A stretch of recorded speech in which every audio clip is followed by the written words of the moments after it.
Hi, my name's Kent, and I'm the Executive Director of El Puente, the bridge there in Puerto Viejo. I'm not there in Costa Rica right now. I'm here in Colorado, sitting in front of my fireplace because it's cold here. But I'm excited to be with you in this way and share with you about El Puente and how what we do there pertains to this idea of regenerative community development and design. Good topic.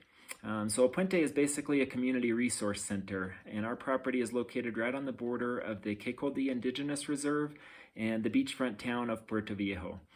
So from El Puente, you can walk for 15 minutes in one direction along a jungle trail, and you'll come to little houses where indigenous Bribri families are living a very basic life. There's no running water, there's no electricity, no roads. People are growing much of their own food. They're carrying water from streams and collecting rainwater. Some of these families are experiencing food insecurity. Some of them have trouble coming up with the costs to put their kids in school.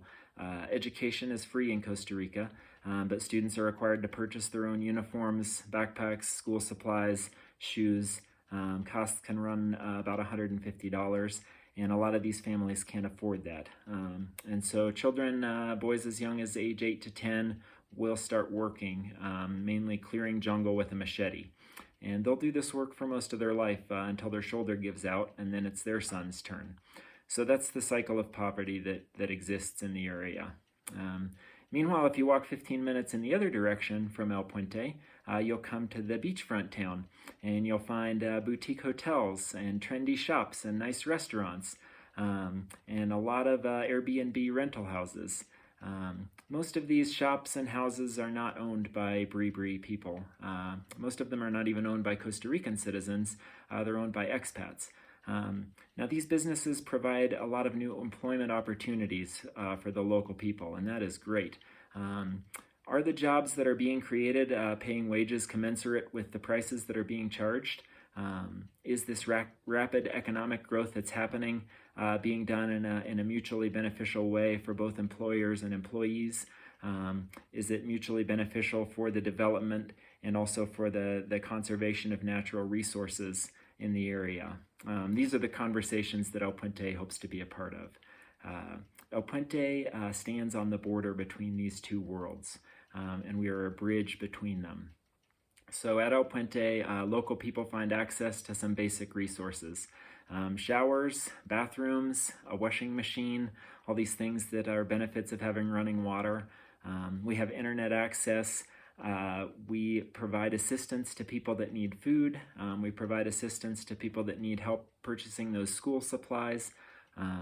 We have storage lockers on our property where people can leave things that they're going to need for work or for school rather than carrying things up and down those jungle trails. We offer secure bicycle storage. You can lock up your bike at El Puente overnight and pick it up in the morning to get to work. We offer tutoring services several times a week for students that need help with their classes and for people that want to learn English. I'm always kind of worried when I paint this picture that people begin to think of the Bribri as a helpless or incapable people living out there in the jungle in poverty and in need of our help. The reality is that the Bribri are an incredibly resourceful people. They've made a way in this jungle for over 5,000 years, and they're very capable. There is a deep knowledge of local plants, plants that can be eaten, plants that are medicine, plants that can be used in construction, plants that are dangerous. There is a deep understanding of community and family. So the Bribri are a matriarchal society. The women are the ones that perform the sacred ceremony of cacao. The women own the property, and Bribri heritage is passed down from the mother's side. Politically, community leaders among the Bribri are chosen based on the respect that they've earned through the work that they do in the community. They're chosen based on what they've accomplished, not on what they promise to accomplish. This is a difference between how we tend to choose leaders in Western societies. And so the Western world really has a lot to learn from this indigenous culture. And at El Puente, we're a place where these resources flow in both directions. It's not a place where we help the poor native people. El Puente is a place where people come and discover and share their own resources and benefit from the resources that are shared by others. So back to this idea of regenerative development. I love that as especially as contrasted with sustainable development, because sustainable basically means that we break even, right? Whatever we're taking out of an ecosystem in terms of extracting resources, we're putting the same stuff back in, and that's good. Or whatever damage we do in terms of putting harmful stuff in, like carbon, we're offsetting that by planting trees, and that's good. And in the end, we get to a break even, and we call that sustainable. But this idea of regenerative development is that there's something more happening. There's value actually being added back in. We're not just breaking even. Instead, something beneficial is being created. Now, how does that happen? Because it kind of sounds like we're creating something out of nothing. But we know that's possible. We know that the whole is actually greater than the sum of its parts. A beautiful song is not just a collection of individual notes, but something bigger is created when all those individual parts start working together. And so that's what we're seeing happen at El Puente. So to explain that a little bit, let's begin with the idea of sustainability. So the Bribri community that we work with has lived in a sustainable way for thousands of years.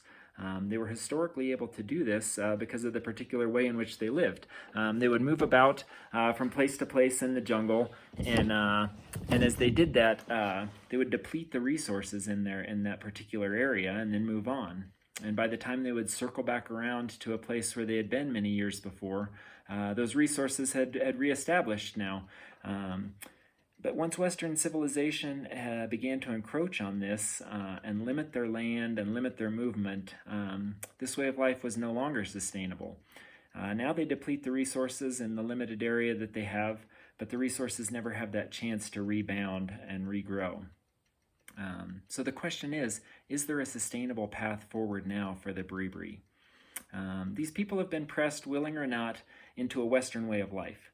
And some responded to that pressure by rejecting the old ways and doing their best to assimilate to a new world. Parents quit speaking the Bribri language with their children, believing that learning Spanish was going to be the sustainable way forward. People gave up the old ways and traditions and did their best to adapt to the Western world. But now something is changing. Many are starting to see and believe that there is this regenerative path forward, and that path does not lie in rejecting the tradition, but in fully claiming it. The people are beginning to see that their traditional ways, their understandings of plants and animals, the way they do relationships and community, those things have deep value, and not just for themselves, but also for those of us coming in from a Western perspective. And so there is this influx of Westerners, expats, tourists, and visitors coming to the area. And with that, there are resources that are being brought in. Economic development, financial resources, a demand for locally grown organic food, a demand for labor. And then there is this culture that has been there for thousands of years with a different set of resources. This deep and enduring culture, this knowledge of local plants and animals and the ecosystem, this tradition of songs and stories and respect for elders and respect for the natural world. And now what we see is these individual parts coming together in this small area, and there's this opportunity there for this regenerative community development. So we have people coming into El Puente from all over the world as volunteers, giving of their time and service and money, but receiving back these resources from the local community. Maybe the deep experience of a cacao ceremony, or maybe a hike to a waterfall guided by a native tribe member. Getting to experience the sharing of stories that have been part of a community for thousands of years. And somehow we see the whole becoming greater than the sum of its parts. The notes are starting to work together. This beautiful song is being created, and value is being added back into this developing community.